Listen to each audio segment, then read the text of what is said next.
What is happening, everybody? What is happening, everybody, on Tuesday? It's good to see you all here. It's good to see everybody here. So, today I'm going to talk a little bit about, as I mentioned in the post here, I'm going to talk a little bit about what the SEC is proposing for money raisers. And let me know as you're coming in who you are, where you're from. And if you're watching this after our live on the recording, let me know in the comments where you're tuning in from. But this is a really important video, and I've been doing a little bit of watching from the sidelines, and we're going to see a little bit of what's going on behind the scenes. Because if you're raising capital or are going to start raising capital, there's some things you need to be aware of. And a lot of these things aren't set in stone yet. And so you want to make sure that you understand this is where what some of the ideas are and proposals are isn't necessarily what is in stone yet. A big meeting's coming up in April, or they're going to at least revisit the issues in April. Now, how long will it take for those to hit us money raisers? That's all yet to be determined. And I'll keep you updated with videos and with content so you're kept abreast of what's going on, so you can make informed decisions on how to do this. Now, one of the things I will tell all of you that are listening to this, I am not an attorney. I'm not an SEC attorney. You need an SEC attorney. We've interviewed Nick McGrew on our podcast and at our events. He's my SEC attorney. He's a beast. And but you cannot do this without a good SEC attorney. I wouldn't do this. What's happening, Joel? How you doing, brother? I wouldn't be doing this without a good SEC attorney when you're raising capital. And so I do this, and I run questions by him all the time. I always say my favorite part about Nick is he keeps me out of jail, and he makes sure that I'm doing things above board, because the truth is ignorance is bliss is a statement we say. Let me tell you, that does not apply to the money game. You can make a big mistake and the law doesn't care if you didn't know about it, right? The whole I didn't know it was 55 here, I thought it was 85. It doesn't really work on the SEC. It's not, oh, it's easier to ask forgiveness than permission. Not when it comes to this. You can find yourself in a very, very large amount of hot water if you cross some of these lines. You want to make sure that you're doing it the correct way. And most of you know, if you don't know, this applies to the syndication world. So you all probably know by now there's a difference between syndication LLCs and joint ventures. When LLCs, when everybody's playing a role and everybody's on one side of the table as partners, versus a syndication when there's two sides of the table. There's limited partners, there's general partners and limited partners, and we're selling a security. So this only applies to the syndication world. And those of you that are tuning in that are syndicators, that's old hat. You get that. But if you have never structured a deal, or you're new to structuring a deal, understanding that this applies to syndications, not joint venture LLCs. You go partner with Joe down the road, he puts in 100,000, you're both partners on a deal. These rules don't even apply to that. This is a syndication where you're selling a security. The Security and Exchange Commission is the idea you're exchanging a security for some sort of value, whether that be dollars or whatever, right? So understanding this is an application to the security world. But when you're raising capital, you got to know this stuff.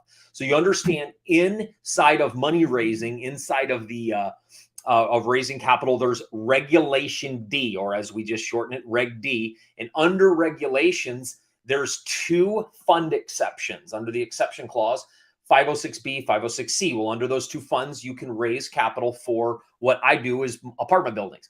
But this applies to businesses, startups. It doesn't matter. You can raise money under these two funds, and these two funds have a little bit different laws.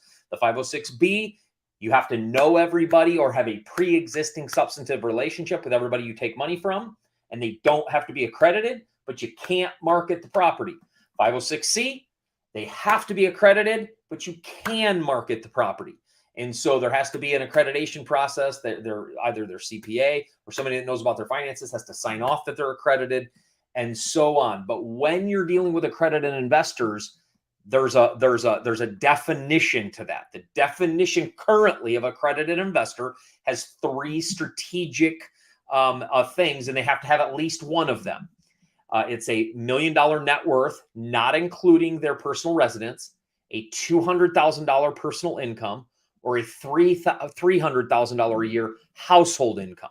One of those three things places them into the accreditation world. Now, the SEC, I believe it was in 2020, added in the clause of investment bankers and people that are very knowledgeable about the investment space. So if you're an investing professional, you can come into accreditation without necessarily having those. But again, that's where SEC attorneys come in really, really strong and are able to help you walk through some of that to make sure you don't bring somebody in that has a job that's on the fence, and they can really keep you in line when it comes to that. And that's why I lean on my SEC attorney heavily. I'm not an attorney, and I'll say that a couple more times probably before we leave. But I do want to walk you through a little bit of what the SEC is doing. So I just told you, accredited investor, $1 million net worth, $200,000 personal income, $300,000 household income. They're looking at possibly raising that net worth 10x, 1 million up to 10 million. I'll share my screen with you. No, I'm going to add that to the stream. There we go. I'm actually going to remove my picture just so I can enlarge this a little more. So I'm going to disappear. You won't get to see my beautiful face. Sorry about that. You're going to see some stuff in here where the agency is going to, this is right here where it's saying, people with a net worth of $1 million or jointly with their spouse, excluding the value of their home, also qualify. They're just laying out what a typical accredited investor actually is, right? They're looking at helping you kind of see what the actual investor is, right? And so they're looking, again, the equity is what's scaring people, is this $10 million piece right here. When this is the SEC's website, by the way, this $10 million piece right here, where it's actually saying that we may have to increase that to a $10 million net worth, which is what's scaring people. Now, let me give you a couple things to know about what this will do to money raisers, that if the accreditation goes that route, I'll put myself back on here now. If the accreditation goes that route and it does 10x, it's going to take a lot of people off the table. It's going to widen that gap from the opportunity gap of people that can get into these deals and people that can't. Now, a lot of people saying it's removing the middle class. I don't know that that's middle class. It's more upper middle class, $1 million net worth in the United States. And so it's not necessarily middle class, but it is a hit to that group of people where a $10 million net worth is a lot of money. So and I don't believe necessarily that they're going to increase it. Now, one of the things you have to know about the accreditation is, from everything I could read and find, it looks like these were put in place in the 80s, early 80s. And so when $1 million net worth in the early 80s would be about just over 3 or just under 3 million, I think about 2.9 million, about just under 3 million now. So I do believe the raise of the idea, the raise of that number is necessary. It's kind of expected because inflation raises and dollars are worth less. And that makes sense that it would go up, but it doesn't make sense that it would 10x overnight. It will change the money game. And so in my gut tells me that probably won't happen, but that is a proposal. And again, they're meeting in April. I'm going to shoot some more videos along this, keeping you guys aware of what's going on as the SEC meets and starts rolling out some of these policies. I don't know that it's going to go here, but I could see it going to 5 million. I could see it going 5x, which would still be a big change to the accreditation status, right? And so for you as a money raiser, what you just have to know, this is for accredited. So what you're going to have to do, so there's a couple ways you can respond to this, and that's what I'm going to walk you through in a minute, because I don't really think like the housing crash is coming and SEC's changing its laws. That's things we can't control. We want to switch it to things we can control, and how should we be responding? So if this happens and the SEC shifts its laws, then what do? I do want to add one more caveat onto this that I am excited about that the SEC is looking at doing.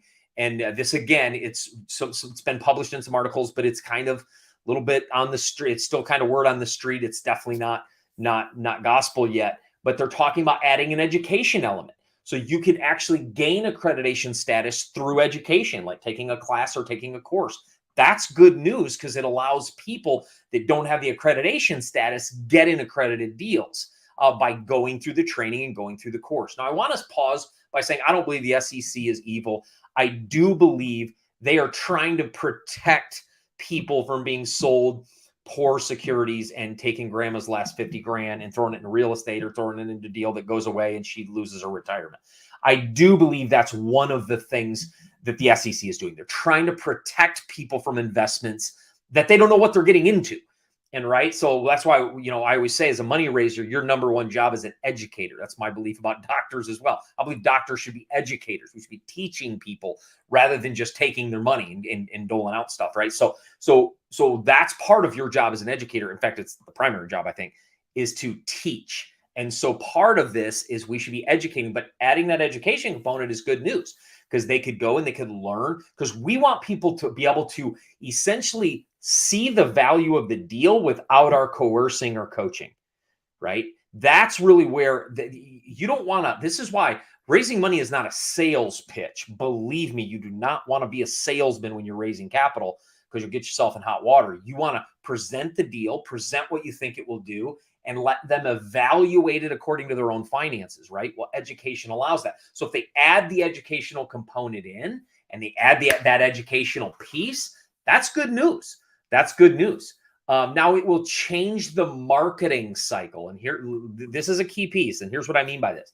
Let's say you put a property under contract, or you put a business under contract, whatever you're raising money for, and you're going to go out and start running Facebook ads or running a funnel, and you're going to start marketing the deal to your people, right?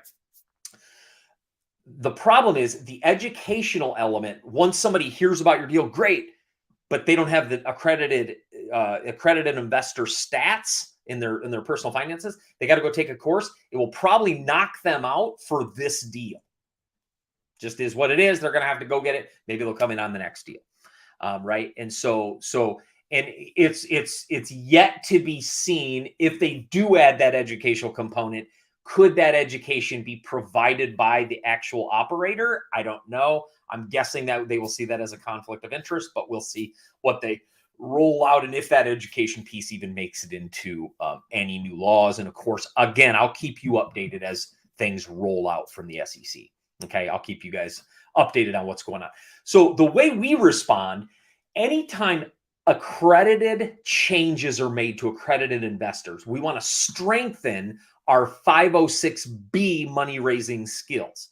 The number one skill you need to raise money under a 506B fund, because you have to know everybody in that fund before you take money from them. You have to have a pre-existing substantive relationship, as the SEC defines it. The number one skill you need is the ability to network. So your ability to network makes the accreditation change kind of not really matter to you. Because if you can still network and raise under a 506B, you can take on 35 unaccredited investors inside of a 506B fund. They still need to be educated about the deal and what they're getting into, of course. But you can take non-accredited investors over here. But over here on the B fund, it takes networking, not just marketing, right? And so you can switch funds and become a master at the B fund. And that's really what I've done. I've really become a master at the B fund and just built relationships with people both online and offline, and events and networking events and friends, family, all kinds of different places. And you can network your way and make the accreditation piece not really touch your financial raising. So this is primarily going to shift the people marketing deals under the 506C fund, where there has to be an accreditation status, right? And so again, you have to understand where the SEC is going. I think the goal here, and what I'll share my screen one more time here. Let's go. Let's do this. No, not that one. That one's fine.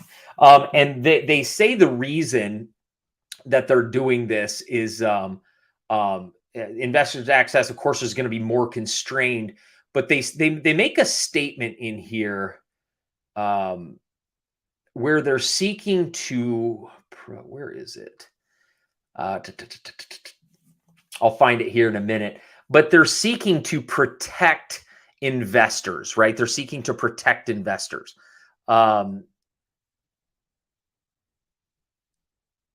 Yeah, it says otherwise SEC risks simply expand the pool of people who can be sold risky investments. The SEC is really trying to limit the trade of risky investments, right? And the problem with this is when you're not selling a risky investment, when you're not asking people to invest in a risky deal, what that does is it places you into the same category as other people, places you into the same category as people that are selling, pipe dream businesses with no market data.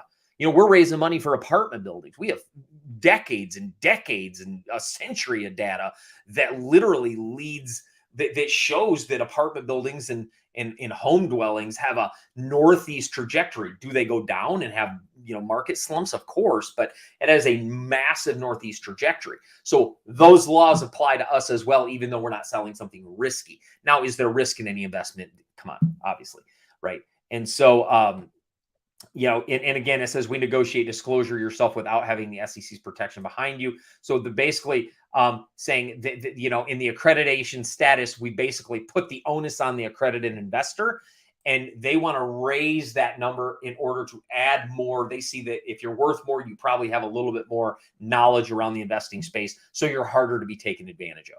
Again, this is coming from their perspective, and I do believe their goal and their hope is to protect people from risky investments, but it does place us into the same category. So now, again, the way you respond is you become a master at the B fund.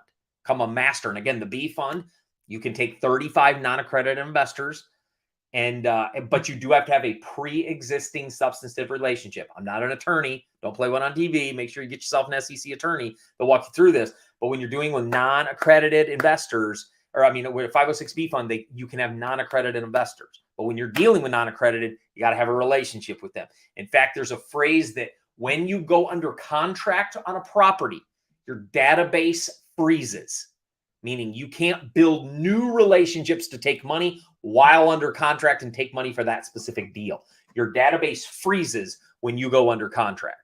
So you have to have that relationship before contract, before you're under contract on that deal, right?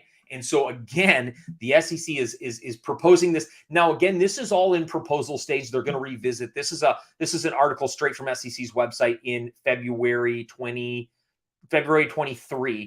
So just a couple weeks ago, actually about a month ago today, they published this article where they're trying to boost protection. This is their idea. This is their effort to boost investor protection. All this is around protecting the investor. And protection against the investor adds a lot more hurdle for the money raiser. You have to understand that. Now, we're not selling risky investments, but it doesn't matter. We're still going to have to jump through the hoops and maneuver around what they're proposing to protect, quote unquote, these investors, to make sure that that you don't have. Right here. Here it is, right here. This is what I was trying to see. SEC Chairman Gary Gensler has emphasized regulatory changes that generally aim to enhance investor protection and disclosure. By the way, in boosting investor disclosure should 100% be there. There's no way we should be taking people's money without disclosing what they're getting into.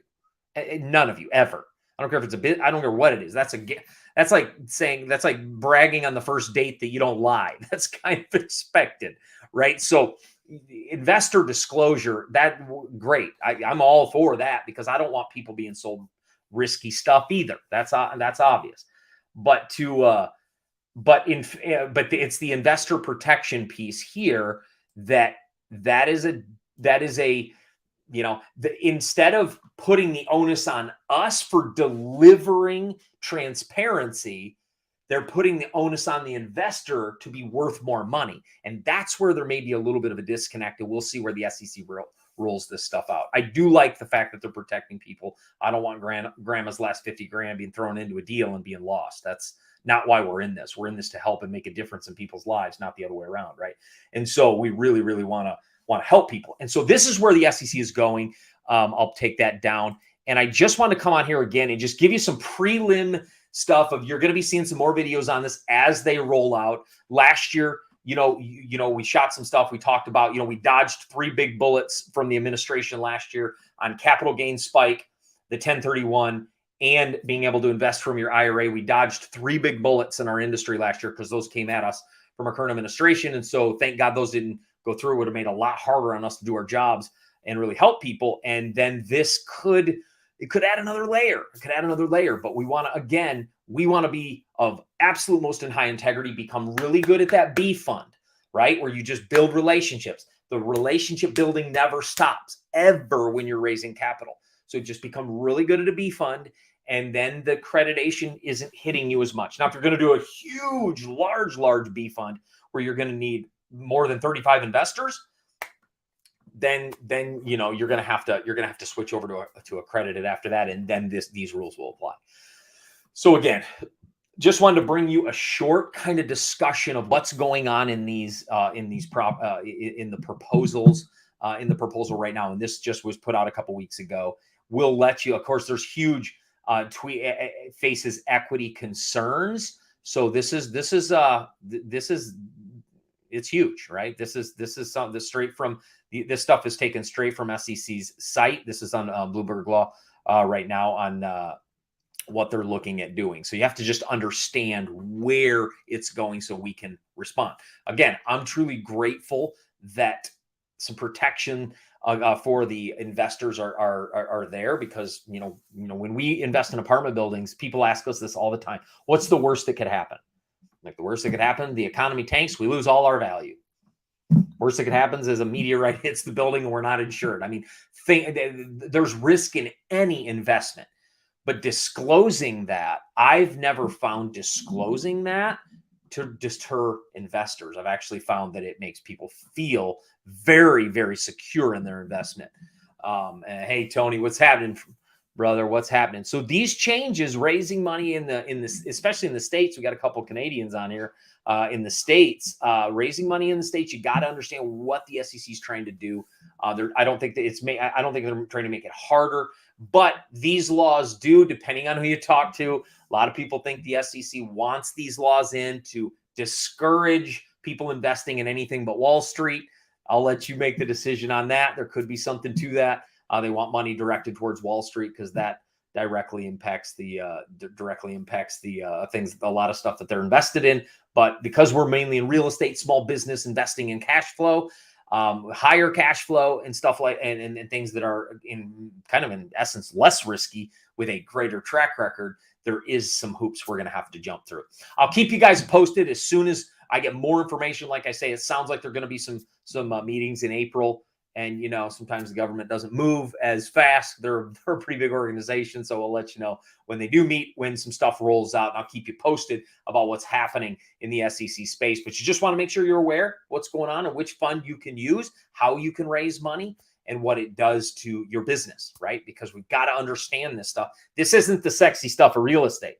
But let me tell you, it becomes a whole lot more sexy when you're not in jail and you're doing it the right way. So it becomes a whole lot more sexy. So it's kind of like learning taxes. Learning taxes is not sexy at all, except it's the biggest expense of every business. You better learn taxes, right? And so it's the same kind of thing here. We want to learn this. So again, I'm going to end by saying, get an SEC attorney. Mike Fritz is not an attorney, doesn't play one on TV. I don't, this is just my opinion. This is not investing advice. I'm just telling you to make sure that you go ahead and get an SEC attorney, but I want you just to be aware of what's going on. I'll keep posting videos, let you guys know what's happening and what's coming down the pike. Love you all. And if you're just here, Eric just said, I hope they figure it out. Some of the protection they provide actually prevents people from having, yep, you're, Eric, I don't disagree with you, my friend. I hope they figure it out too. I don't disagree with you, because some of this does deter people that can't get into accredited investments. If somebody has 5,000 and they want to maximize that, it shuts them out. And I don't like that either. I really would like for that for people to have access to this, because it allows people to better themselves 100%. And that's what we want. We want to give people, but in that B fund, Eric, as well. That's why we want to become great at a B fund, because in a B fund, they can better themselves. We just have to have a relationship with them to do that. So the more people you build a relationship with, the more people you can help better themselves by attaching them to investments that they can do. Become really good at that B fund, brother, because I love your heart, Eric, what you said, having opportunities to better themselves. The fact that you're saying that tells me you're my people, brother. So I love that you're thinking about helping people. That's the right investment mindset. Get good at that B fund. The more people you build a relationship with, the more people you can help on that front. So keep rocking it on that side. And again, I appreciate that comment. That's a beautiful comment. So love you all. If you're not subscribed to the channel, make sure you subscribe to our YouTube channel. And if you're watching it someplace else, head over to YouTube, subscribe. We do one of these every week, live every week on Tuesday. And we put out a video every single day on YouTube. We have a university of content over there helping you generate revenue, build businesses, invest in real estate, and grow your life. Love you all truly. Have a fantastic day. Go out and make somebody's life better today. Have a good one.